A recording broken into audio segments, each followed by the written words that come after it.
Some nights, a building feels like it's running itself, like the systems know their roots without you. A key rings once on a brass board when no one's there to touch it. A call lamp climbs from 2 to 5 on a dead controller. Warmth rolls down a corridor where your breath won't fog, and you swear the heat isn't coming from any pipe a human ever laid hands on. If you don't work alone, after hours, you could chalk it up to stories. If you do, you learn to keep a straight face in empty rooms and to answer the quiet like it asked you something personal. Story 1. My name is Mike Harrigan. I'm 41 now, and I was the night maintenance supervisor at the Cuyahoga County Courthouse Annex. Old Beaux-Arts pile from 1906 with a basement that never decided if it was a floor or a crawl space. This was late November 2016. Budget was frozen, skeleton crew. My shift was mostly boiler checks on the low-pressure steam, swapping a few clogged pre-filters in AHUs that belonged in a museum, and locking the records wing on level B. That wing had its own climate, and its own clock that always ran a little slow. Everything there ran on ritual.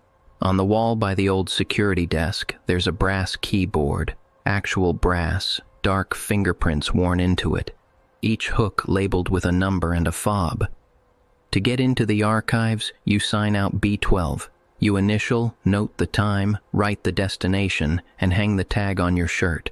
When you return it, you sign back in. It's tedious, but lawyers love paper, and paper loves rules. The first night I noticed anything, I took B12 at 11:27 p.m. The fob was cold as coins in November. I did the boiler loop, then my walk down the B-level corridor, breathing that iron smell the old pipes give off when the condensate coming back hits hot elbows.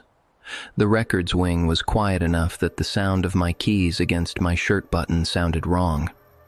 I finished my checks in there. No windows, 2 rows of metal stacks, a clock over the desk I always meant to replace, and backtracked to the board. B12 was already hanging. The fob was swinging like someone had just set it down. I remember staring at it and feeling dumb, like I'd left my lunch on the roof of my truck. I patted my pockets 3 times. The key wasn't on me. On the sign-out ledger, my initials and 1127 were there. But there was also 1152, return, and my initials again, same little ink blot on the H I get when I drag the pen. I didn't write that second line.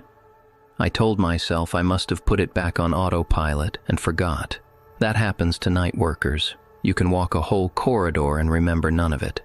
So I wrote check memory in my pocket log and moved on. The second night it tapped at me. I mean that literally. I was crossing the lobby toward the board and heard a light metallic tapping, like someone's fingernail on a spoon. The board, the one with all the brass keys, was just ticking. B12's fob nudged the hook.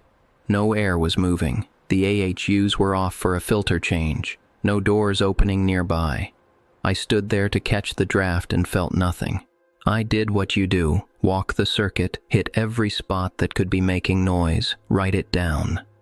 I killed the emergency egress lights in the B corridor to 50% output the night before, lockout tag and all, because one of the ballasts on that circuit had popped and was strobing. My lock was still on the panel, but as I walked past the egress heads, the light ramped up and then settled back. You know that slow breath fluorescents take when they come to life? It was that, except there was no power to modulate. I touched the lock, felt the plastic shackle under my thumb, the crisp edge of my tag. It was mine. At the records door, an old chain lets you latch from the inside if you're working alone. It was unlatched. Dust on the tile had this clean arc across it where the chain would have swept if someone had set it down, like a half moon of new city in a field of old snow. I checked for drafts, for vibration, anything. The chain hung perfectly still when I breathed on it. I signed out B12 again. 1:33 a.m. I wrote it twice in case the pen skipped and made myself laugh, because that's the kind of sane thing people do when they're alone and don't want to hear the quiet. Inside, the intercom on the records desk, Old PBX handset with a cracked faceplate chirped. Not a ring. A breath of static like a pocket radio finding a station. Then a voice that could have been interference said, "Custodian?" Low. Gravel. I picked up the handset and heard only my own breathing, too loud. The PBX rack in that wing had been disconnected for weeks. I'd pulled the breaker that night myself. When I looked up, the wall clock over the desk had stopped. 2:17 a.m., second hand dead between ticks. I wrote "clock stopped" in my pocket log because writing makes the world behave. I checked the stacks. Paper and old dust have their own weather, a dry cold that sits on your lips. I walked to the far aisle where the oldest boxes were kept, and I found a page on the floor. Onion skin carbon copy, torn exactly along a metal clip line. I could see the blue of the typewriter imprinted text through it before I picked it up. It was a maintenance sign-out sheet. Date, November, but the last digit smudged. Year, 1917.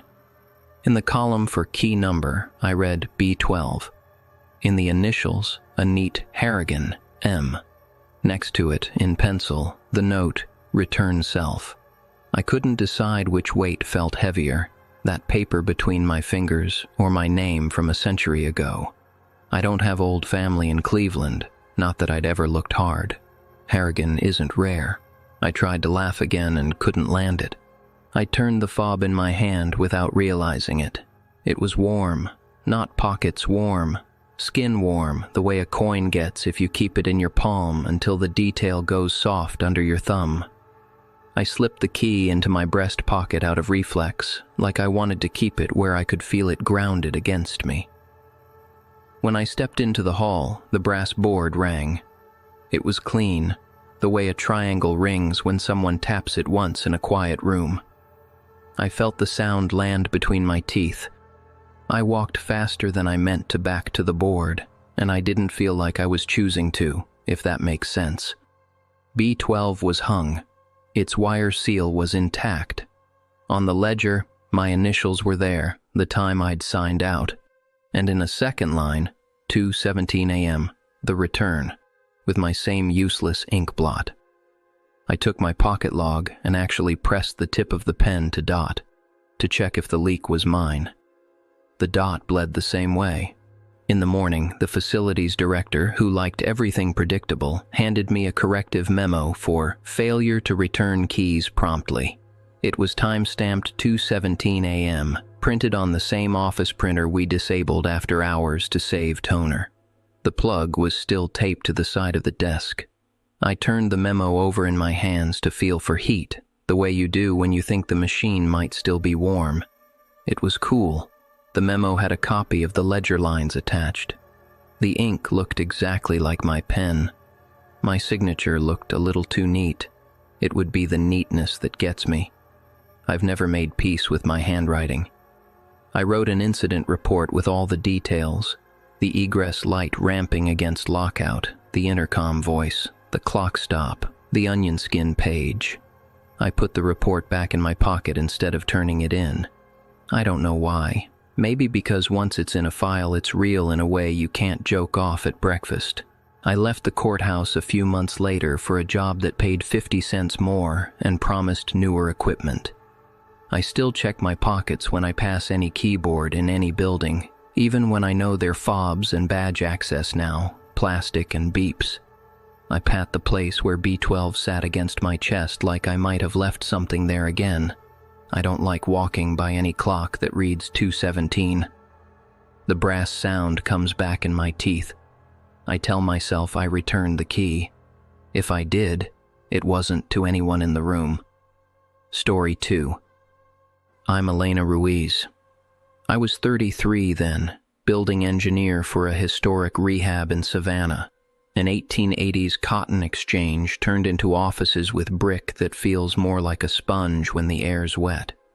September 2019, tropical storm pushing in from the coast. Management told me it would be an easy night.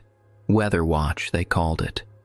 Protect the 2 antique traction elevators, keep eyes on the chilled water loop, crack the roof drains if we get a deluge, and call if the generator load gets squirrely. They cut the second tech hours before my shift because everyone's home, no traffic. When someone's saving on head count, it's always the night person sitting in the dark with a pen light and a list. Before the wind really woke up, I did my elevator shutdown. The passenger and the freight were the kind with personality, granite sills, cage door scars from an era when OSHA didn't exist yet. I leveled the freight car at the second floor with the doors propped open, put the main line disconnect to off, checked the brake set, tagged the door with a laminated out-of-service sign we reuse every storm. In the machine room, I hasped the controller cabinet and locked out with my red plastic lock, my name and time on the tag. Even the hum in there felt relieved when I dropped power, like a tinnitus going quiet. Then I went down to the sub-basement to check the sump. There's this slog of old wet air down there that sits on your tongue. Before I got to it, I heard the bell. The freight car bell. One single ding, very faint like you'd hear it through a pillow. I stood under a joist and put a hand on it to dampen any vibration. Nothing else moved, but I felt pressure change behind my eyes, the way you do when the building's lungs inhale. Back up at the loading dock, the freight hall call button was glowing. That only happens when the controller feeds it. I remember the way the little bezel catches light when the lamp's on. It makes a tiny starburst that's only pretty because you don't expect it. I put my palm to the call faceplate and felt nothing. Cold metal, no heat from a lamp, but the glow was there. Then came the brownout, the kind that makes you think you blinked wrong. The emergency LEDs dipped and flared back. The storm sneezed at us. I checked the chiller. Amps fine, condenser fans sloping just like they should under control. Every part of my brain that likes numbers said we were okay. The freight intercom hissed from the dark car like a big shell was cupped to it somewhere else. I climbed the stair to the machine room and checked my lock. Still there. Tag intact. I put my ear to the cabinet just to hear the silence. It's funny what you can learn from a quiet controller. There's a flavor to it. When you've lived with equipment long enough, you can tell which silence is normal. This one had a tremor in it, like the aftersound of something that just stopped moving. On the MRL deck, I touched the governor rope with a gloved hand. That rope has its own smell, old oil and steel, a little like a metal belt you'd wear. It quivered. Not much, a quarter-inch maybe. Like a note plucked near the nut. There's no path for wind up there. No fans on. No reason. I went back down and pulled the dead front on the disconnect and tested line voltage with my meter because that's the one thing you can throw numbers at. 0.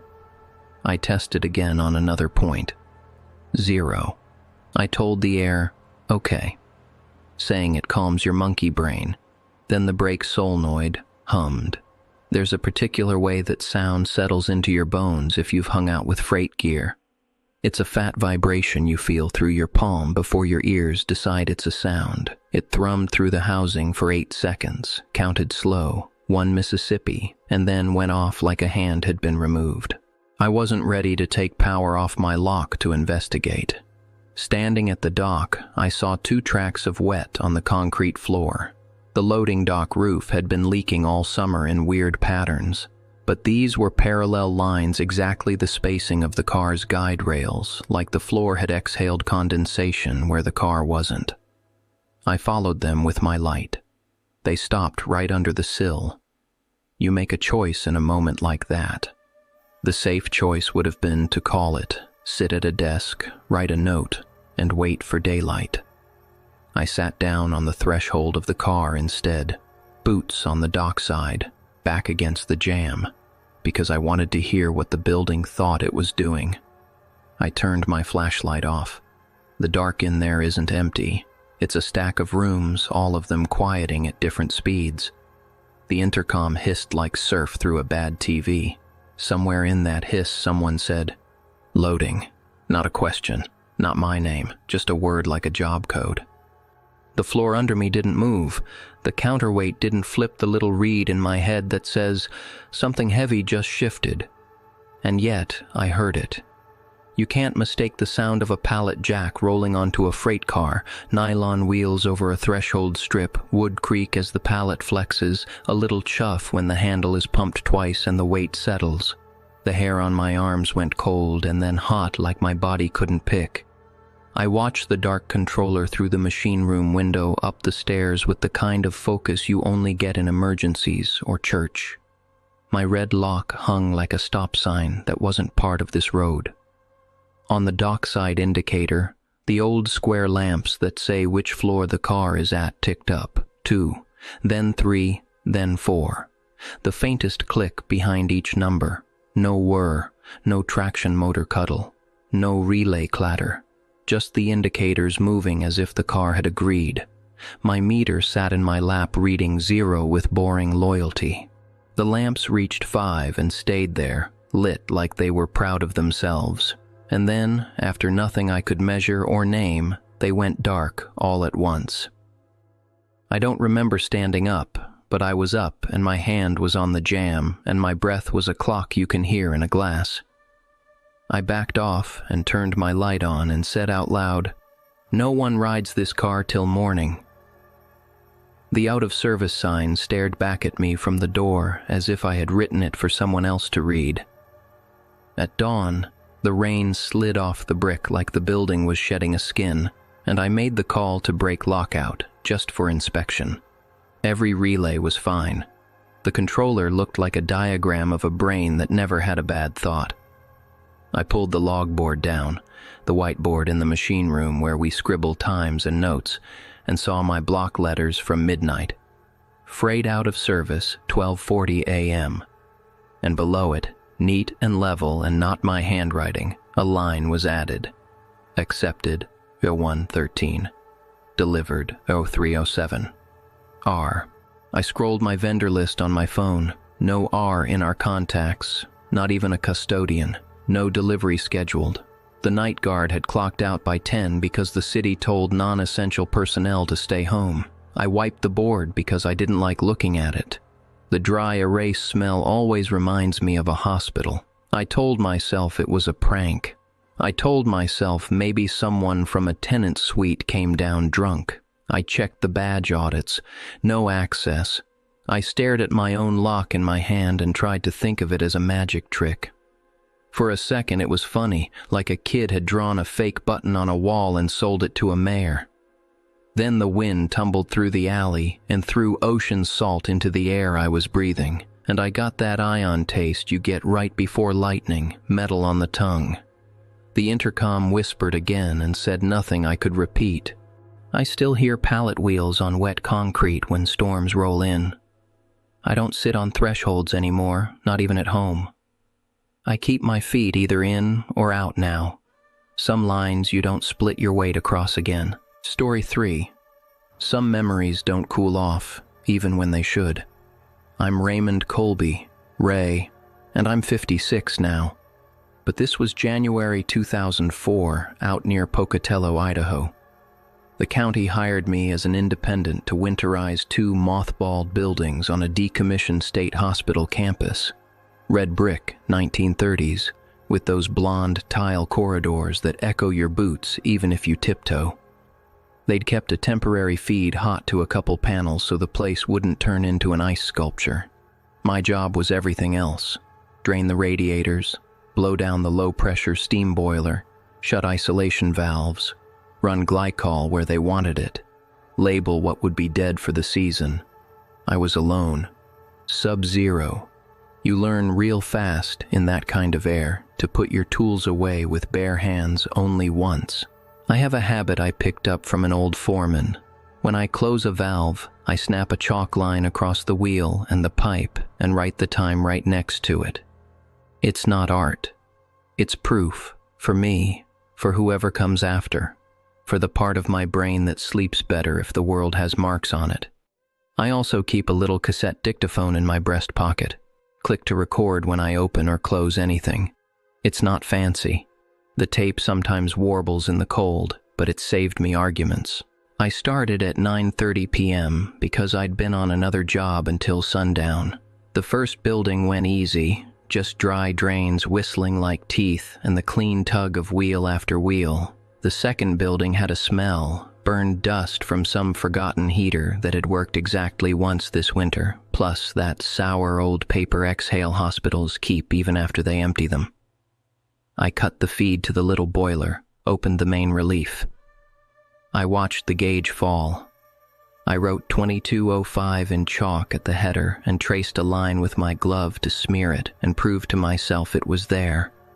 It felt good to make a mark the world accepted. The supply header should have cooled to bite your knuckle cold within the hour.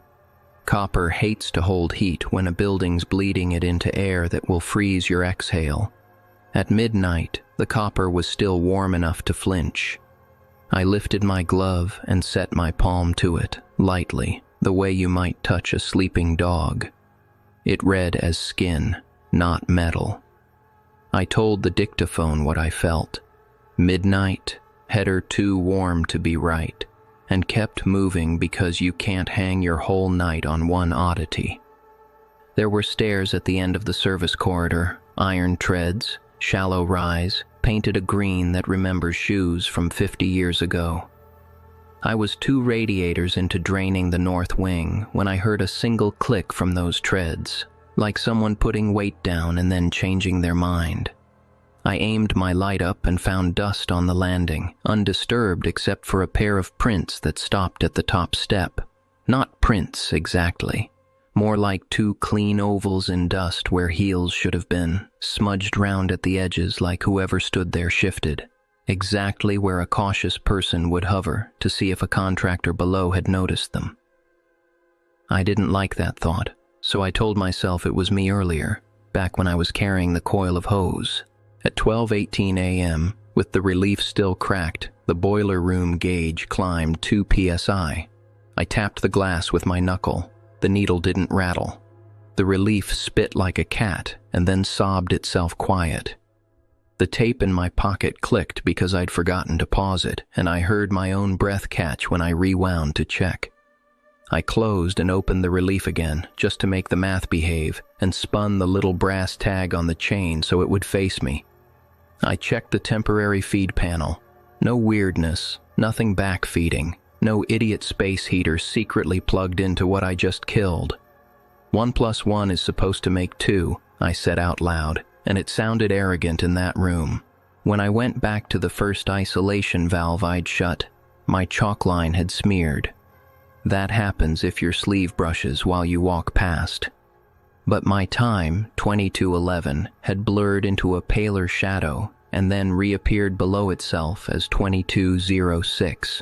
I stood there a full minute, counting to 60 so slow the numbers felt like a Bible verse, to see if my hands were shaking. I wrote the time again, heavier. The chalk snapped. I pocketed the stub, annoyed at the nothing of it. On another wheel, the kind with the open spokes you can wrap your fingers through, I saw my initials, RK, under a glaze of gray paint so thin I could trace the brush marks. It was my hand. I know the way my R leans, sloppy as an exhausted signature. But it sat under a layer I couldn't have put there. I dug my thumbnail into the paint just enough to lift a curl. The curl didn't come away. I told myself some maintenance guy 30 years ago had initials like mine. The PA horn above the nurse's station desk crackled. When empty buildings make sound, it isn't loud. It's just very precise. The horn gave a single chime, the kind of tone you'd announce visiting hours with if there were hours, and then the air stayed still. On that same wall, a cast iron radiator let out a slow bleed through a valve that wasn't turning. Soft coil of a whistle, coin spinning on a tabletop somewhere else. I put my hand near the radiator fins and felt nothing. No heat, no cold. Like my palm was the thing with temperature and the metal was neutral, refusing to participate. The dictaphone in my pocket clicked again, and I yanked it because I thought I'd sat on the switch. The little counter on it had chewed back a minute. Tape doesn't rewind itself.